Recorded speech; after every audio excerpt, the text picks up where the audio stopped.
প্রত্যেকটা মানুষ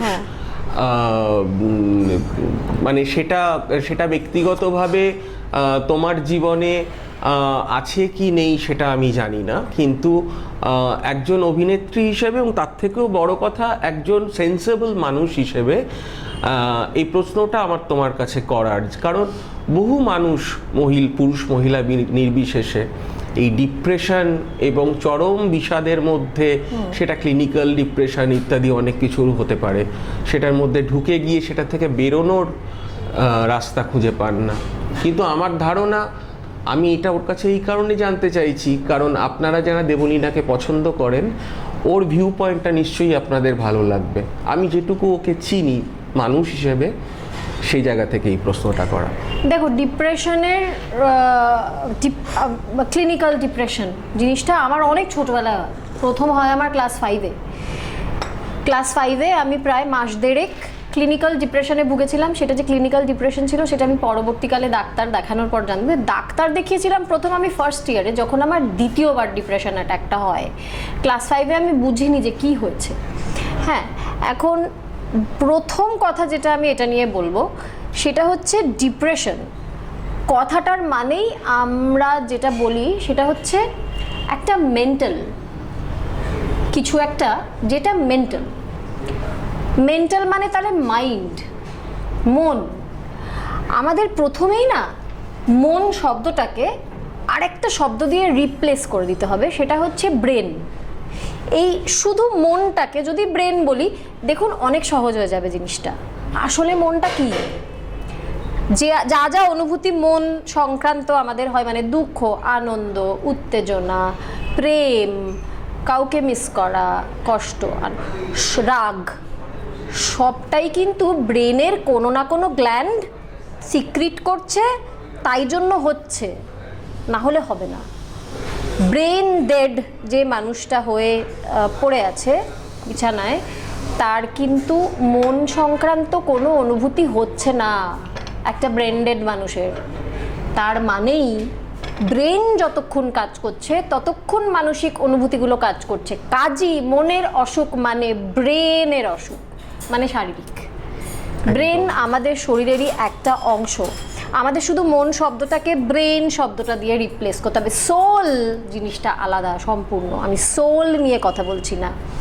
ব্রেন সেটা অন্য একটা পড়াশোনার ব্যাপার, কমপ্লিটলি সায়েন্টিফিক পড়াশোনার ব্যাপার, সেটাতে আমি ঢুকছি না। আমি বলছি শুধু মনটাকে যদি আমরা বুঝি যে ওটা আসলে ব্রেন, তাহলেই আমরা বুঝতে পারবো যে ডিপ্রেশন এবং মনে মানসিক যাবতীয় অসুখ সেগুলো খুবই স্বাভাবিক একটা জিনিস।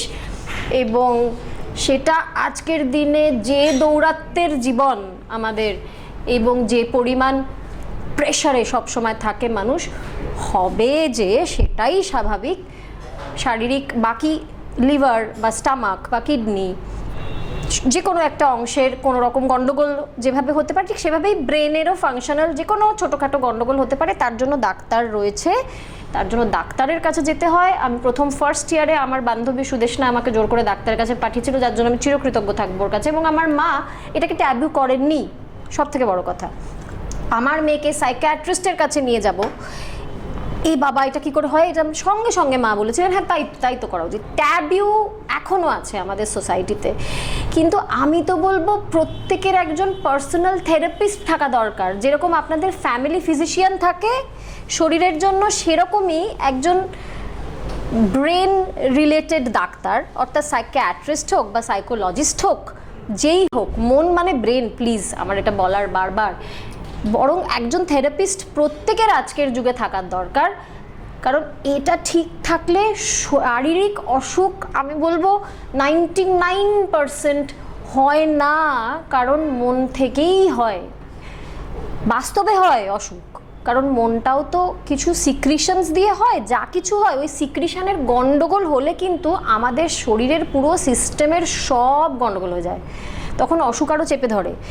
কাজেই ডিপ্রেশন, অ্যাংজাইটি, ক্লিনিক্যাল ডিপ্রেশন এগুলো হলে একদম ডাক্তারের কাছে যাওয়া উচিত, সেটা ট্রিটমেন্ট করা উচিত, কখনো ওষুধের দ্বারা, কখনো থেরাপির দ্বারা, যেটার দ্বারাই হোক, এবং সেটা থেকে মুক্তি পেয়ে যাওয়া উচিত। এটাকে হঠাৎ ফাইট করব জোর করে, এটার কোনো অর্থ নেই। খুব সাধারণ একটা জিনিস, আমি যেটার সঙ্গে অনেক ছোটবেলা থেকে লড়েছি। তবে হ্যাঁ, যেরকম শরীরের ক্ষেত্রে যোগব্যায়াম বা প্রাণায়াম বা কিছু কিছু এক্সারসাইজ এরকম জিনিস আছে যেগুলো, বা ডায়েট, একটা হেলদি ডায়েট, আমি যেটার ব্যাপারে ভীষণ স্ট্রিক্ট।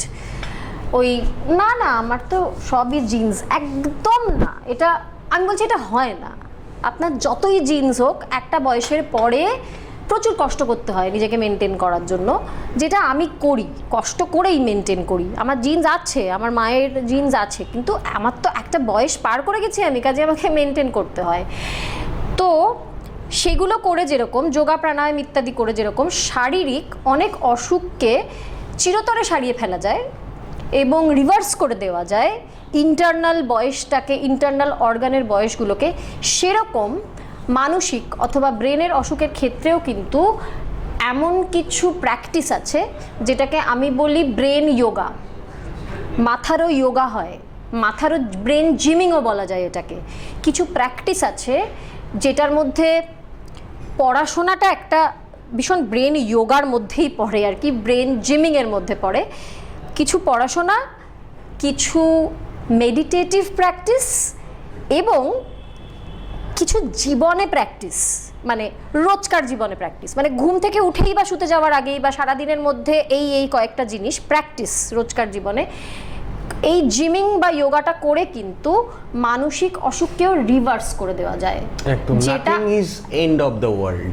না, রিভার্স করে দেওয়া যায় এগুলো যদি করা যায়। যেরকম আমি নিজের উদাহরণ দিয়ে বলবো, আমার ক্লস্ট্রোফোবিয়া এই মাত্রায় ছিল যে ফ্লাইটের দরজা বন্ধ হয়ে গেছে, এবার টেক অফ হবে, সেই সময় আমার এমন ক্লস্ট্রোফোবিয়া অ্যাটাক হয়েছে যে ফ্লাইটের দরজা খুলে আমাকে আর তথাগতকে নেমে যেতে হয়েছে ফ্লাইট থেকে, এবং পরের দিন সকালের ফ্লাইট নিতে হয়েছে। আমি এতটাই অসুস্থ বোধ করছি, দরজাটা বন্ধ হওয়া মাত্রই ওরা আমাকে নিয়ে যেতে রাজি নয়। সেটাকে আমি কিন্তু কোনো ওষুধে নয়, তবে কি ডাক্তারের পরামর্শ তো নিতে হয়েছে যে এক্সারসাইজটা কী হবে, ব্রেন জিমিংটা কী হবে, পড়াশোনাটা কী হবে, কাদেরকে ফলো করছি আমি জীবনে। আর ওই একটা কাছের বৃত্তর না 5 জন থাকে, না 4 থেকে 5 জন থাকে আমি বলছি জীবনে, যাদের নিয়ে আমাদের ওঠা বসা চলাফেরা, ওই 5 জনকে দিয়ে না আমাকে চেনা যাবে। ওই 5 জন যা বিশ্বাস করুন আপনি ঠিক তাই। ওই 4 থেকে 5 জন যাদেরকে নিয়ে ওঠা বসা, একজন তো আমার মা, তার মধ্যে না আমার একটা বন্ধু ফ্রেন্ড সার্কেল আছে, আমার চারপাশে ঠিক গুনে হাতে গুনে 4 জন আছে, 5 জনও না। আমি বলছি এই 4 জন যা আমার জীবনটা ঠিক তাই হয়। কাজে কাদের সঙ্গে রোজ ওঠা বসা করছেন, কারণ আমার এই ক্লস্ট্রোফোবিয়া সেরে যাওয়ার পেছনে এই 4 জনের বিরাট অবদান আছে। কাজে কাদের সঙ্গে ওঠা বসা করছেন সেটা কিন্তু মানসিক অসুখ সেরে যাওয়ার পেছনে একটা বিরাট কারণ। মানে এই কাছের 5 জন আপনার এমন 5 জন হতে হবে, বা 4 জন বা 3 জন এমন কেউ হতে হবে যারা আপনাকে এরকমভাবে আগলে রাখবে না, যারা থাম হবে, কিন্তু আপনি হেলান দিতে গেলেই আপনাকে ধাক্কা মেরে সরিয়ে দিয়ে বলবে এই সোজা হয়ে দাঁড়া, আমরা হেলান দেবার জন্য নেই তোর জীবনে, পড়ে গেলে ঠিক ধরে নেবো। আপনাকে জলে ধাক্কা মেরে ফেলে দিয়ে বলবে সাঁতার কাট, ওপরে দাঁড়িয়ে দেখছি, ডুবে গেলে ঠিক ঝাঁপ দিয়ে বাঁচিয়ে নেবো, কিন্তু সাঁতারটা কাট। এই আমার জীবনের এই 4 জন আমাকে 17 তলার লিফটে একা ঢুকিয়ে দিয়েছে, ছোট্ট লিফটে বন্ধ করে দিয়ে বলেছে যা। উঠতে পারতাম না আমি লিফটে, আমরা দাঁড়িয়ে আছি তো, গন্ডগোল হলে লিফট আটকে গেলে আমরা লোক ডেকে এনে বাঁচিয়ে দেবো। কাটা ক্লস্ট্রোফোবিয়া। এই 4-5 জনকে খুব দরকার জীবনে, যারা এটা করবে, যেটা সৌভাগ্যক্রমে আমার জীবনে আছে। তো আমি রিভার্স করে দিয়েছি। এখন আমার শেষবার যখন আমি ফ্লাই করেছি, আমার পাশে একজন ক্লস্ট্রোফোবিয়ার পেশেন্ট বসেছিলেন। উনি আমাকে বললেন যে আমাকে একটু ক্লস্ট্রোফোবিয়া হলে জেনারেলি জানলার দিকটাতে বসলে সুবিধা হয়, ভেতরের দিকটাতে বসলে অসুবিধা হয়। উনি আমাকে বললেন আমার না ক্লস্ট্রোফোবিয়া আছে, আপনি একটু এক্সচেঞ্জ করবেন আমার সঙ্গে সিটটা। আমি ওনার সঙ্গে এক্সচেঞ্জ করলাম এবং সারাটা ফ্লাইট ওনার সাথে কথা বলতে বলতে গেলাম, ওনাকে কাউন্সিলিং করতে করতে গেলাম। রিভার্স করা যায়, শুধু ইচ্ছে থাকতে হবে করার। হ্যাঁ, এটা খুব ইম্পর্টেন্ট যে মানে কিছু মানুষ আছে যারা সাপোর্ট দেওয়ার জন্য নেই, কিন্তু আমরা একটা সাপোর্ট দেওয়ার মানুষ খুঁজি, যেটা আমাদের প্রথম ভুল। হ্যাঁ, আগলে রাখার, জাপটে রাখার মানুষ খুঁজি, একদম একদম ছেড়ে দেওয়ার মানুষ খুঁজি না। বাস্তবটা হচ্ছে যে এই বাস্তবটা যখন আমি এই নিয়ে যাই বলবো, কিছু মানুষ বলবেনই যে আমি জ্ঞান দিচ্ছি, আজীবন বলেছেন, এবং জ্ঞান দেবেন না এটাও বলবেন, কারণ আমার সাথে সহমত হবেন না প্রত্যেকে, তাতে কোনো অসুবিধে নেই। আমি যখনই এই কথাগুলো বলেছি তখনই আমি দেখেছি 80% মানুষ সহমত হয়েছেন, তার মধ্যে আবার 50% মানুষ পরবর্তীকালে আমাকে লিখেছেন যে আমরা এটা অ্যাপ্লাই করে দেখেছি, খুব উপকৃত হয়েছি। কাজে দুজন মানুষ, একজন মানুষও যদি উপকৃত হন, আমি বলবো যারা আজ সহমত হবেন না আমার সঙ্গে, যাদের মনে হবে আমি জ্ঞান দিচ্ছি, তারা তো শুনছেন আমার কথাটা, শুনেই বলছেন জ্ঞান দিচ্ছি, সহমত হচ্ছেন না। শুনে যখন নিয়েছেন তখন ভালো, কখনো না কখনো ঠিক কাজে লেগে যাবে, কখনো না কখনো হয়তো সহমত হয়ে যাবেন, জানা রইল তো, এইটুকুই যথেষ্ট। তো সেইটাই আমি, এটা কি কারণে বললাম কথাটা, শুরুটা কি কারণে করলাম, যে কেউ কিছু না কিছু, কোনো না কোনো মানুষ বলবেনই যে জ্ঞান দিচ্ছেন বা জ্ঞান দেবেন না। হ্যাঁ, এই যে আগলে রাখার মানুষ, মানে আগলে রাখার মানুষের প্রয়োজন নেই, ছেড়ে দেওয়ার মানুষের প্রয়োজন রয়েছে। আমরা আগলে রাখার মানুষটাই খুঁজি। হ্যাঁ, এইটার ক্ষেত্রে যেটা বলছিলাম যে সত্যি সত্যি কিন্তু যখন আমরা ভূমিষ্ঠ হচ্ছি, তখন ভূমিষ্ঠ হচ্ছি বাস্তবে কিন্তু একা। হ্যাঁ, এবং চলে যাওয়ার সময়ও কিছুতেই হাজার চেষ্টা করেও তো সঙ্গে নিয়ে যেতে পারবেন না আপনি কাউকে, একাই যেতে হবে। এবং তারপরে একটা সোলের জার্নি আছে না নেই সেটা প্রচুর তর্কের বিষয় এবং বিরাট একটা পড়াশোনার বিষয়। আইনস্টাইন তো বলছেন আছেন, এই মুহূর্তে আইনস্টাইন আমার খুব খুব অ্যাডিক্ট হয়ে গেছি, আমি আইনস্টাইন অ্যাডিক্ট হয়ে গেছি, উনি তো বলছেন আছেন। এবারে জানি না, তো বাস্তবে আমরা বলি না আমি একজন সেলফ মেড মানুষ, এর থেকে হাস্যকর কথা আর কিছু নেই।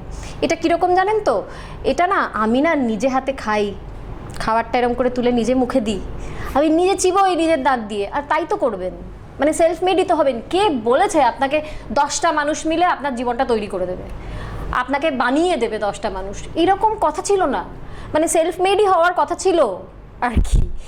তো সেলফ মেডটাই হতে হবে বাস্তবে। এটার মানে আমি একদম সম্পর্ক বিরোধী কথা বলছি না, আমি অ্যাটাচমেন্ট বিরোধী কথা বলছি। অর্থাৎ আমি এই যে আমার যারা বন্ধু, যাদের কথা বলছিলাম, এদের কারণ ভাবতেই পারি না জীবন এদেরকে ছাড়া। এইটা তো থাকবে, সম্পর্ক থাকবে, ভালোবাসা থাকবে, প্রেম থাকবে, বিয়ে থাকবে, আমি এই সব কিছুর পক্ষে, এগুলো দারুণ জিনিস। শুধু আমার জীবনটা এগুলোর ওপর নির্ভরশীল নয়, এটা ছাড়া আমি বাঁচতে পারবো না, এটা নয়। এটা অ্যাটাচমেন্ট থাকবে না। অ্যাটাচমেন্ট না থাকার অর্থ কিন্তু আমি উদাসীন একটা মানুষের ব্যাপারে না, আমি অনেক বেশি সচেতন একটা মানুষের ব্যাপারে। অ্যাটাচমেন্ট না থাকা মানে, অর্থাৎ তুমি যদি আমার জীবনের ভালোবাসার মানুষটা হও, তুমি যেই অসুস্থ হয়ে পড়লে বা ভীষণ মানসিক বা শারীরিকভাবে আমি ভেঙে পড়লাম, আমার হাত পা কাঁপছে, আমি কেঁদে ভাসিয়ে দিচ্ছি, এটা অ্যাটাচমেন্ট। আমি সেটা করব না তো, আমি বলবো আচ্ছা কি করতে হবে, এক্স্যাক্টলি কি করতে হবে, ডাক্তারের কাছে নিয়ে যেতে হবে, হসপিটালাইজ করতে হবে। আচ্ছা তোমাকে একটা 6 ঘন্টার অপারেশনে ঢোকানো হচ্ছে, আমি কেঁদে ভাসিয়ে দিচ্ছি মানে আমি প্রচণ্ড ভালোবাসি না, ওই ভালোবাসার কোনো অর্থ নেই। আপনার কান্না দেখে পেশেন্ট আরও বেশি, আপনার কাছের মানুষটি আরও ভেঙে পড়বে। আপনার কাছের মানুষটি যত ভেঙে পড়বে আপনাকে তত বেশি উজ্জ্বল থাকতে হবে। এটা হচ্ছে নন অ্যাটাচমেন্ট। যে একা একা বসে কফি খাওয়াটা এনজয় করতে পারে, অভিরূপ, এটার বিরোধী কথা বহু মানুষ আমাকে বলে, যারা এটা বোঝে না, যে আজকে আমরা স্বার্থপর হয়ে যাচ্ছি, আমরা একা একা বাঁচতে চাইছি। একা একা থাকা লোনার আর নিজের কোম্পানিটা নিজে এনজয় করা দুটো পুরো আলাদা জিনিস। হ্যাঁ, যে মানুষটা একা একা বই পড়তে পড়তে কফি খাওয়াটা এনজয় করতে পারে, সেই মানুষটার থেকে বেশি ভালো নিজের পরিবারকে আর কেউ রাখতে পারে না। আমি তোমাকে বলছি, 10টা মানুষের মধ্যে সেই মানুষটাই সব থেকে বেশি এন্টারটেইনিং হয় যে মানুষটা একা থাকাটা এনজয় করে, কারণ একা থাকা বলে কিচ্ছু হয় না। একা থাকা মানে আপনি আপনার সঙ্গে আছেন, সেটা আপনার খারাপ লাগছে মানে আমার কোনো একটা গন্ডগোল আছে। কার কোম্পানিটা খারাপ লাগছে? মানে নিজের কোম্পানিটা খারাপ লাগছে, তার মানে আমার ডেফিনেটলি কোনো একটা গন্ডগোল আছে। আরেকটা মানুষের উপস্থিতি ছাড়া আমি ভালো থাকতে পারছি না, তার মানে আমার কিছুই করার নেই জীবনে, একা। এইটা হতে পারে না। এবারে আমি কি এরমভাবে ভূমিষ্ঠ হয়েছিলাম? একদমই না। আমি ঠিক যেগুলো নিয়ে কথা বলছি আমি সেইটাই আমার প্র্যাকটিস ছিল জীবনে। এটা আমি গত 3 বছরে বদলেছি, বদলাতে চেয়েছি তাই বদলেছি। একদম। দেখো, এটা অ্যাকচুয়ালি তোমার কথা শোনার জন্য আমরা সবাই এসেছি। আমি এখানে দেবলীনার পাশে বসে আছি, ওকে কিছু প্রশ্ন করব যেগুলো আপনাদের মনেরও প্রশ্ন হয়তো। ইনফ্যাক্ট আমার মনে হয় আজকে যার সাথে আমি কথা বলছি, অভিরূপ বোধহয় একজন প্রত্যক্ষদর্শী অনেকটা। কারণ আমি জেনারেলি যখন ইন্টারভিউ হয় তখন তো শুধু আমার কথাই আপনারা শোনেন। আমার আগের আমিটাকে আর পরের আমিটাকে দেখেছে এরকম মানুষ সাধারণত পাওয়া যায় না। অভিরূপ দেখেছে। অভিরূপ কিন্তু সেই সব মানুষদের মধ্যে একজন যে আমাকে ভেঙে পড়তে দেখেছে, আমার ব্রেকডাউন দেখেছে। মাঝরাত্রে ফোন করেছি আমি অভিরূপকে, এরকমও হয়েছে। অভিরূপ সেই সময় আমাকে অনেক সাপোর্ট করেছে, সাহায্য করেছে। আমি হয়তো ক্রাইং স্পেল হচ্ছে, আমি কান্না থামাতে পারছি না, তুমি কি দেখতে পাও পরিবর্তনটা? তাহলে দর্শকরা বিশ্বাস করবেন। আমি সেই জন্য অবাক হয়ে শুনছিলাম, এবং এতদিন আমি সবাইকে বলেছি দর্শকরা বিশ্বাস করবেন যে আচ্ছা এটা বাস্তব, মিথ্যা কথা বলছে না বানিয়ে। আমার এক সাইকিয়াট্রিস্ট বন্ধু আমায় প্রথম বলে, অভিরূপ মন বলে কিছু হয় না, মন কিছু বলে না, মন বলছে আমি খেলতে যাব, ব্রেন বলছে না না কালকে তোমার কাজ আছে, তুমি চোট লেগে গেলে কি হবে, এরম হয় না, ব্রেনই সবটা বলে। এইটা আমার সাইকিয়াট্রিস্ট বন্ধু বলেছিল, আমি সবাইকে বলতাম। আজকে দেবলীনা বলল, সেটা দেখে আমার প্রচণ্ড মজা লেগেছে আর কি। এবং আরেকটা যেটা বলতে চাচ্ছিলাম, যে ওই কথাটা যেটা আমার নিজের ছেলে খুব অসুস্থ থাকা অবস্থায় আমি টেনশন করতাম না, কারণ আমার মনে হতো খুব খারাপ কিছু যদি হয়, ম্যালিগনেন্সি সাসপেক্ট করা হচ্ছে, সেটা যদি হয় তাহলে আমার কাজ হচ্ছে, বা যে কোনো মানুষের কাজ হওয়া উচিত, তাহলে কি করব। ডাক্তার যদি আমায় বলতো যে আপনি না প্লিজ বাড়ি গিয়ে সারা রাত ঘুমোবেন না, খুব টেনশন করবেন, তাহলেও সেরে যাবে তাড়াতাড়ি, তাহলে আমি সেটা মন দিয়ে করতাম। কিন্তু আমি দেখেছি এটা করে লাভ নেই, বরঞ্চ কালকে আমাকে সুস্থ হয়ে যেতে হবে, বা কালকে আর কি ফেস করতে হবে, তার জন্য আমি অর্থনৈতিক দিক থেকে কতটা প্রস্তুত, অন্যান্য সমস্ত কিছুর দিক থেকে, সেটা আমাকে বরঞ্চ আচ্ছা অমুক সমস্যাটা হলে কি আমি অমুককে যোগাযোগ করব যে দেখো এটা হয়েছে, আমি তাহলে কোথায় যাব, কি করব। এইটাই আমার বক্তব্য, মানে অ্যাটাচমেন্ট বিহীন হওয়াটা এইটা। ওটাকে সবাই ভুলভাবে ইন্টারপ্রেট করে যে যুগটা পাল্টে যাচ্ছে, আপনি মানুষ অন্যরকম হয়ে যাচ্ছে। না, আসলে অ্যাটাচমেন্ট না থাকাটাই ভালোবাসার অর্থ। একদমই।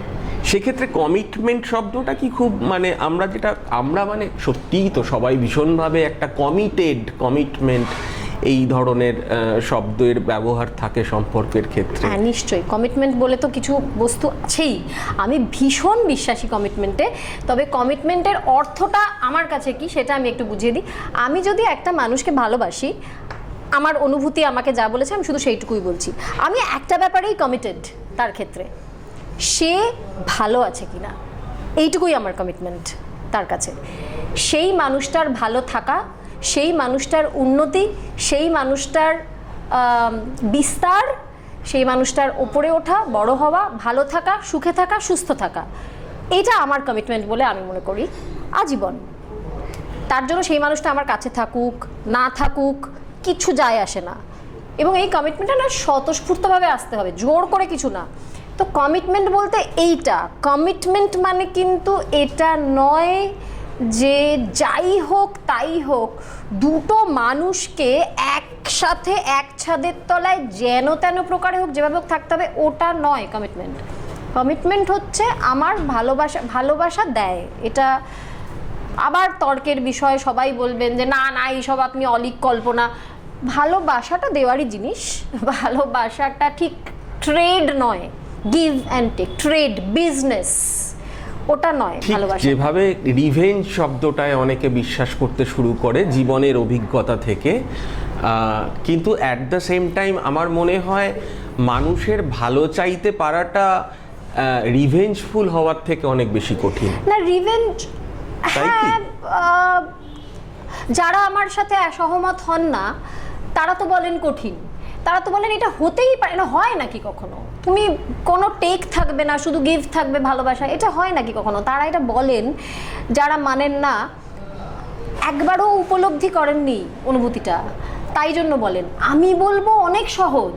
কেন তোমায় বলছি রিভেঞ্জ কথাটা, আমি কেন বিশ্বাসী নই।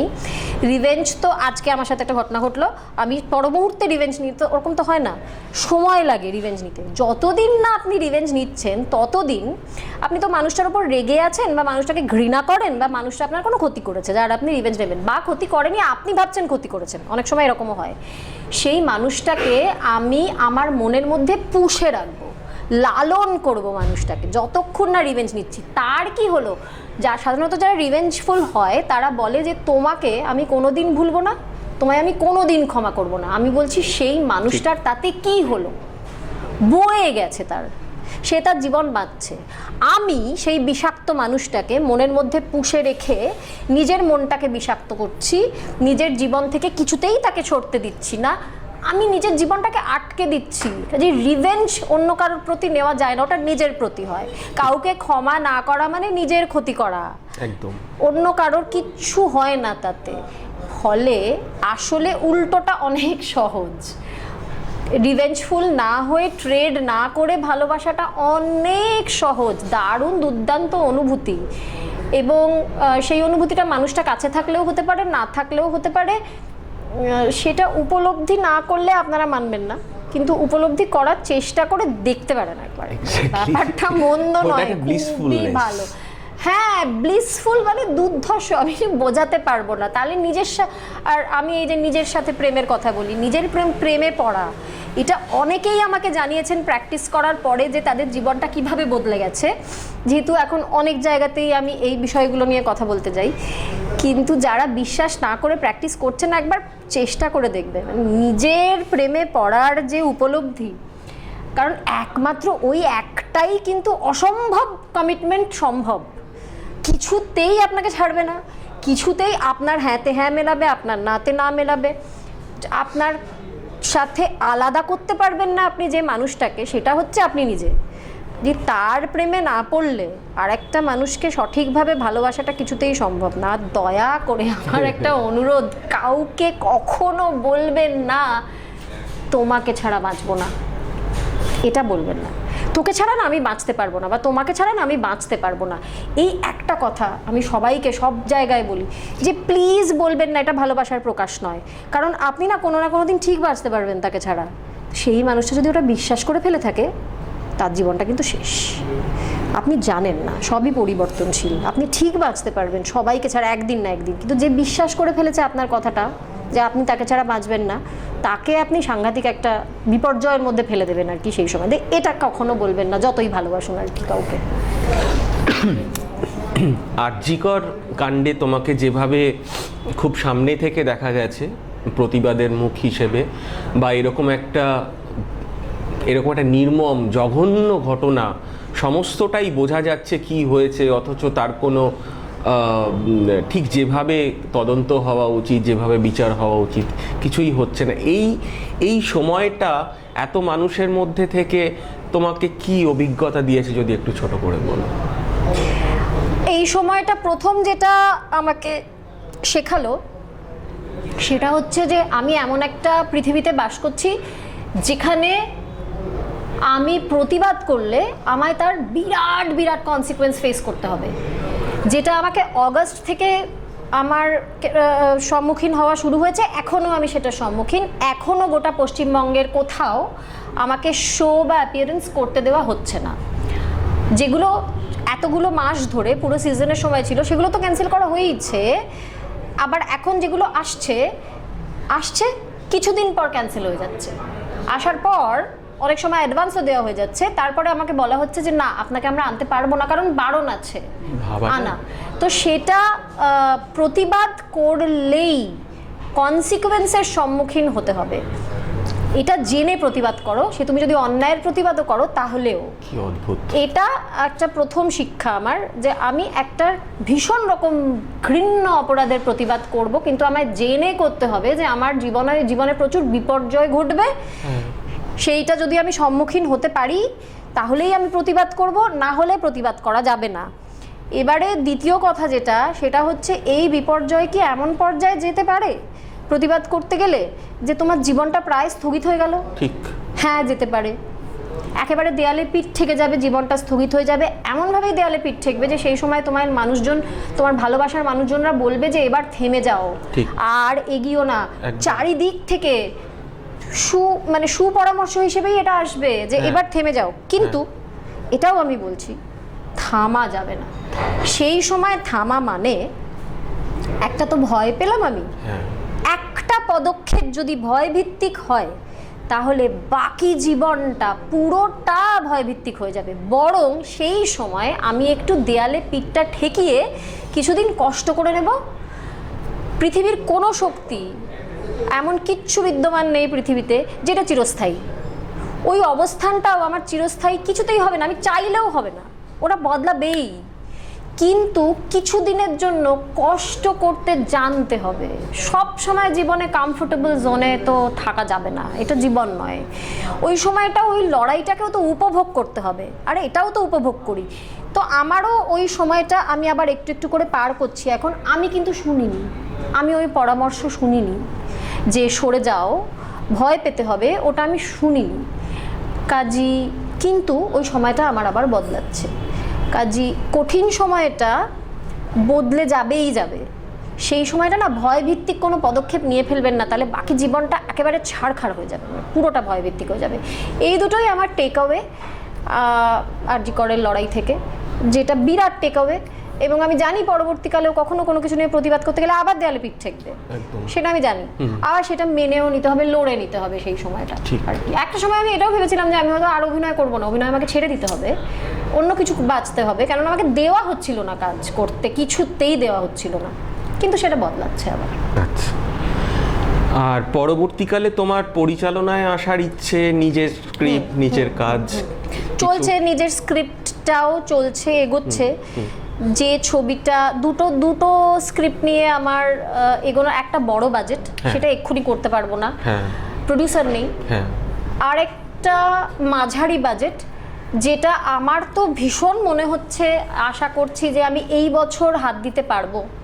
সেটাই হয়তো আমার প্রথম ছবি হবে পরিচালনা। ভালো খবর, এটা খুব ভালো খবর। এই বছর একটা ছবি হোক দেবলীনার, ও পরিচালক হিসেবেও খুব ভালো কাজ করবে। কারণ ওকে আমি যতটা জানি, ও যে সেন্সিবিলিটি দিয়ে স্ক্রিপ্ট তৈরি করবে, পরিচালনা করবে, সেটা ডেফিনেটলি আমরা যে ধরনের ছবি দেখছি।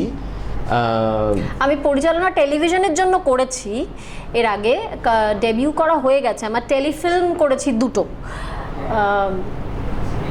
বড় পর্দাতে এবার আমার কাজ করার ইচ্ছা। হ্যাঁ, ইতিমধ্যে অভিজ্ঞতাও অনেক বেড়েছে, সেটা খুব খুব বড় জায়গা। তো সেই জন্য এবছর একটা ছবি হোক দেবলীনার, আমরা অপেক্ষায় থাকবো। খুব ভালো লাগলো দেবলীনার সাথে কথা বলে। আমি আগেও বলেছিলাম যে আমাদের এই আড্ডাটা কিন্তু বিতর্ক সৃষ্টির জন্য নয়, তার বিতর্ক সৃষ্টি করে ভিউ বাড়ানোর জন্য নয়। আমরা এটা শুনবো এমন অনেক কিছু জানার জন্য, যেটা শুনতে শুনতে মনে হবে কই এরমভাবে তো আগে ভেবে দেখিনি, বা আমি তো এরমভাবে ভাবছি, তাহলে আমি ঠিক পথে আছি। এটা মোস্ট ইম্পর্ট্যান্ট, তাই না? নমস্কার।